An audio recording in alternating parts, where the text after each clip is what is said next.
Good afternoon, everyone. Welcome to the studios of Grafton TV here at 26 Providence Road. And this is Meet the Candidate. And my guest today is Richard Whitney, who's running for Select Board. Hi, how are you, sir? I'm doing well. Thank you for coming in. You're welcome. Pleasure to have you here. It's a great honor to be here. Oh, not an honor for me. I mean, you know, I'm just an average guy like you. Well, I welcome the opportunity to speak to you and to the town people. Okay. So, as the title suggests, Meet the Candidate. Yep. And so we want to get to know you a little bit. Well, How long have you lived in town? I've been here 65 years. My family's been here over 200 years. I lived on Millbury Street growing up, and the house that I lived in was the First Baptist Church of Grafton. It was moved from the center of town all the way down to the second house on Millbury Street in Providence Road. And that's where I grew up until I went in the service. But before the service, I went through Grafton school system. And when we used to have Norcross Annex, and we had to walk in the rain, the snow, the sleet, to go to the town hall that used to be in the center, and we'd have hot lunch. And if you didn't have the hot lunch, you stayed back at the school, and you kind of froze a little bit because they were old buildings, but we didn't know any better. Saturdays, we used to go down to Millbury Street dump, and then down to Peter Adams dump, and that's where we would dump all our dump stuff. Sure. And when we were kids in town, you know everybody. You could walk around, go from Grafton Center to North Grafton to South Grafton, and you met a lot of your friends that now, unfortunately, have passed on or are passing on. We're the adults, and we're the parents, grandparents, and I feel it's very nice that you grow up in a small town and you see it going bigger every day. What branch did you serve in? I served in the Army, and I was there until basic training, and then after basic training, I went into an elite that I cannot talk about. I got a honorable discharge, and I went to work for another part of the government, which I cannot divulge. There was 12 of us, and we went on from there. I came back home, and at the same time, I was with my girlfriend that I met in high school, at 9th grade. Name is Cindy, and we got engaged. We married. We've married, this year it'll be 43 years, but total, we've been together 61 years. Wow. So she knows what I can say, I know what she can say, she can finish my sentences, and I can finish hers. We have two wonderful, beautiful daughters that have gone through the Grafton school system. Our oldest, she became a pharmacist tech nationally and state certified, and then she went on to nursing school. Our youngest went into criminal justice and psychology, and right now she is living at home taking over the family business. So talk about the family business. Family's business is we do anything for the residents of Grafton in the way of metal recycling. Okay, we do not charge a thing for anybody that has metal, lawnmowers, transmissions, you name it. So start with the name of the business. I mean, we might as well. Whitney, it's Richard Whitney Scrap Enterprise. All right. I didn't know that. Yeah. All right. I'm on Facebook. That just says, you know, if you have free scrap metal, we'll pick it up. And have you been doing that since you got out of the service? No. Okay. No, I haven't. I've been an entrepreneur since I got out of the service. Okay. But I was also doing scrap metal in between, and I've been doing it all my life. And it's basically was brought up to me from my father, my grandfather, and told to me of, doing this as an extra income of learning. And basically I came from the school of hard knocks. I didn't go to college, okay? What I've learned is on the streets and doing it. Physically getting in there with both hands, doing what you need to do to get it done. Getting dirty. Getting dirty, 100%. Don't mind getting dirty. I used to work 7 days a week. Now, at 65 years of age, I'm down to 5 days a week, sometimes 4 days a week. But I also stay current with what's going on in the town. And I'm grooming my daughter, that's 35 years old, to take over the business and to keep it going the way it is. I do have a family member that is autistic. Please excuse me because of the way I talk, because I've had surgery on my mouth due to cancer. But the money that we generate in the business, I would say 60 to 70% of it goes to autism. Between setting up for my family member, that I know he'll be going into a group home when he gets older. Hopefully he doesn't, but if it does, he has money to do that.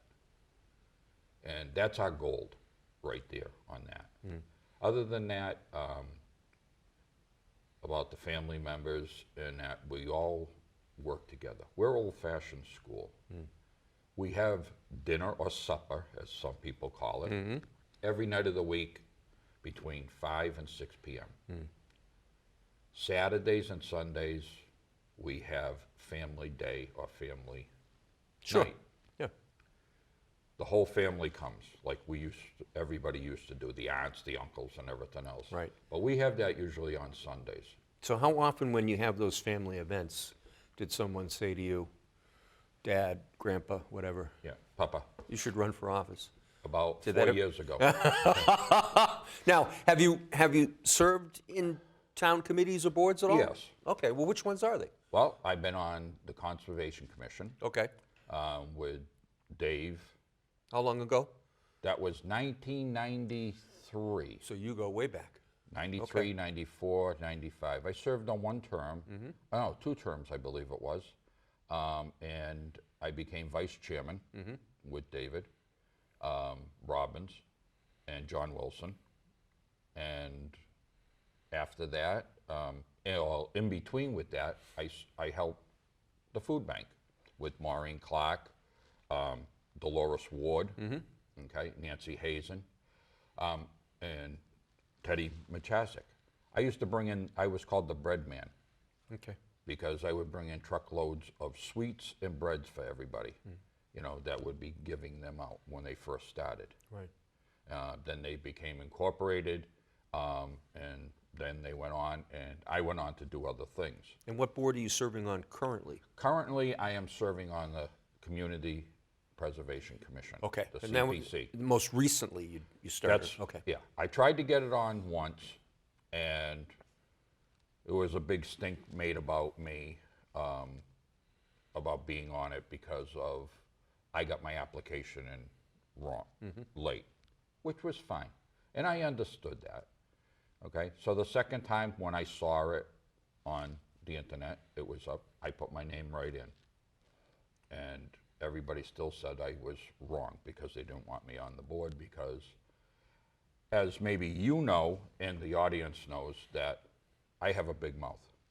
I'm not afraid at my age to say what's on my mind. It's a gift we all have as we age. But the thing is, My wife will tell you. Bob, I'll tell you, it's like my mother was 99 years old when she died, and to that day when she was dying, she was telling the nurses what to do Yeah. and what was on her mind. It's a gift. It's a gift. And I always say is, what can you do to me at this age, that I've not already experienced? Sure. And I've been, and I don't mean to use this word, but from hell and back in my lifetime. I've been rich, I've been poor, I've been wealthy, and I'm okay. So you make the decision to run for select board. I made the decision to run for select board. I was going to do this, I think it was 2 select boards ago. What was the domino that tipped? This one, Yeah, so what was the overriding reason? the overriding reason is, all honestly, somebody needs to be there for the common person. Has to have the common sense of thinking outside the box, of how we can bring in new revenue, what type of revenue we can bring in, what should be done on all these buildings that are coming along and all these developments. And New projects. new projects, okay? And some of the old projects that haven't been done in years. For example. For example, the CPC. I became a member of the CPC about a year and a half ago, or a year ago. And there was one item on the agenda, and I saw it there month after month after month. And it kept getting passed over. And I wondered why. So finally, I said to everybody, I'm the freshman here, which I am, the new guy. I says, can somebody please tell me what this thing is about monuments? And I says, you know, can you explain it to me? They all started giggling and laughing about it. So I says, and they asked me if I really wanted to know, and I said, yes, I do want to know as a member. And they told me it's a monument that's over here across the street at the Indian Cemetery, or the Oak Street Cemetery. It's for a deacon. And the gravestone, I believe it was when the CPC started, that they wanted to preserve this one particular gravestone. And over the years since the CPC started, it really didn't get off the ground. The money was allocated for it, but nobody really stepped in and volunteered to really do it. It was kind of like passed around a little bit from what I gather of the information I got. So I said, well, you know what? Give it to me, let me try. You know, we can go from there.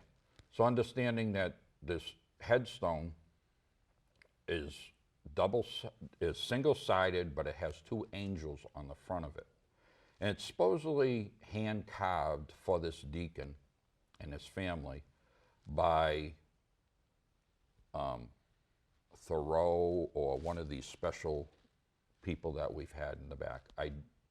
On the top of my tongue, I cannot tell you the right name of the person, but I do have it at my paperwork at home. So, make a long story short, I took it over and I went and looked at the stone and everything else, and I decided to tell the board what I was going to do. I made a teepee. If you go over there now, there's a wooden teepee over there, over the stone, to protect it for the winter. This way here over the winter I can gather information on how to preserve this stone. And I have gotten some, and stop it from cracking, because if it starts cracking anymore, then we would not have the stone at all. Right, and then it'd be near impossible to Right. replace it. So tie that into your desire to run for select board. Well, I see a need in the select board system that there's things that the town has started in the past, and they need people to step up. Granted, our select board's doing a great job, but needs to have a fresh look. Our town is changing day by day. And if we look at the old stuff to the new stuff that's coming, we need somebody that can think out of the box, number one, can make a split decision right then and there and say, we can do this or we can't do that. Or that person can say, hey, let me try, do this. Let me talk to them, you know, and open up communications. So I've seen you at a number of select board meetings sitting in the gallery, Yes. for lack of a better word. Yes. I sit there at every meeting I can get to. I've been to planning boards. I watch the school committee at home when I can. Finance committee, I zoom in. So what have you taken in from select board when you've been in the gallery?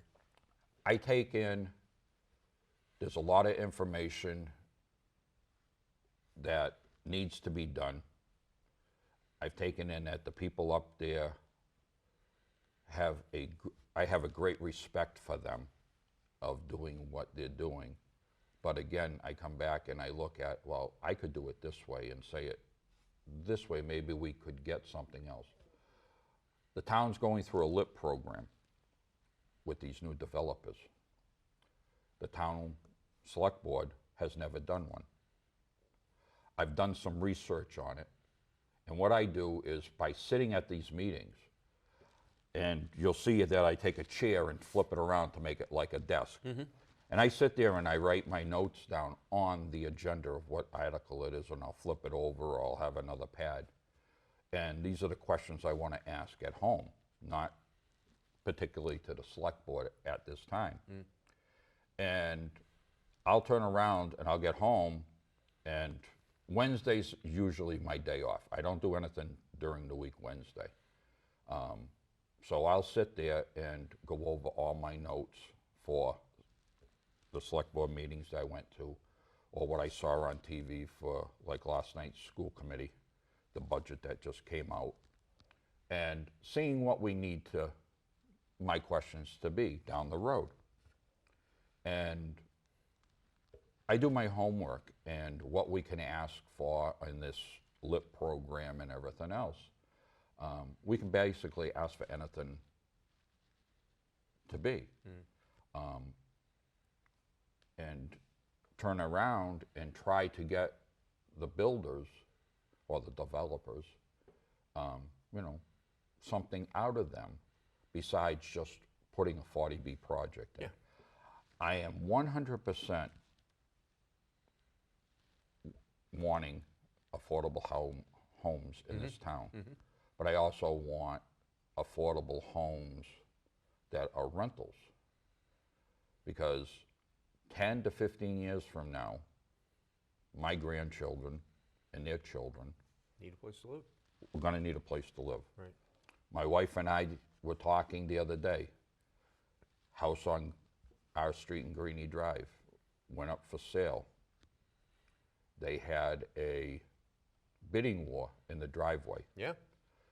They sold the house in 1 hour, and it was $100,000 to $150,000 more than they were asking. Right. It's because of the community. We have a wonderful community here, Right. and we need to keep it that way. I am 100% to keep it the way it is, but also I need to say we need growth. And life doesn't start at $750,000. No, it doesn't. So when you see people on the street who know you Yep. and know that you're running for office, what do they say to you? What do they want? What do they want you to do? What do they urge you to do? They want a fresh face. They want me to be a voice for them. And taking count of yesterday, I was over on Main Street in South Grafton, picking up some items from a gentleman that used to be on the cable board here, committee. And he said to me, after I was all done doing the job over there, and myself and my daughter, he says to me, you're running for select board? I says, yes. I says, why would you like me to be, your candidate? And I says, it's up to you. He says, yes. He says, it seems like you speak the truth. He says, I've read all about you. I've seen what you've done at the select board meetings and at the town meetings. He says, you're not afraid to speak up for the people of the town. And I says, well, that's what a select board member should be, is to make sure the town's running the way it should run. We have a wonderful TA, and with him and the select board, it's harmony. And we get all these things done. I mean, I'm not one of these scholars that you could say that's gone to Harvard or Princeton or whatever colleges. I'm just a normal guy, working all my life up until now. But I have street smarts. And It goes a long way. right. Doesn't go all the way, but it goes a long way. No, it goes a long way, and I'll tell you, coming from nothing, I mean, being poor at growing up as a kid in this town, and being where I am now is quite a difference. And giving back to the community is something that you can't fathom. So based on that topic, I'm going to give you the last 2 minutes, Yep. because we did 20, believe it or not. Wow. So I'll give you the last 2 minutes. Yep. You're going to look at that camera. You're going to address the citizens. You tell them what you need from them or what you plan to do for them, and probably ask for their vote. Well, first of all, as you all know who I am, now you can see the name and the face. I'm Richard Whitney. I want to be your next select person. In closing here, I want to tell you, I've been a lifelong resident. A lot of people say lifelong resident doesn't mean a thing. You got to know this, you got to know that. Well, you can pick my brain going back years, and I can tell you when a good friend of mine, Frank Noel Sr., was on the board, and there was only 3 members of the board, and he made things get done with just 3 members and a secretary. We have 5 members, a town administrator, and we need other people to come in to work for us. We're hiring here in the town, and we got to find a way. Number 1 is to get new hires. Number 2, take care of those hires, and also take care of the people that work here. We also have to turn around and say, enough is enough. We need to take care of our needs, not our wants. We can't want this and not take care of our needs.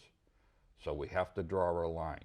There will be parts that people will not like, decisions that will be done and need to be done to make it right. But our needs need to be addressed first. And that's between the police department, fire department, highway department, town administration, and schools, and et cetera, et cetera.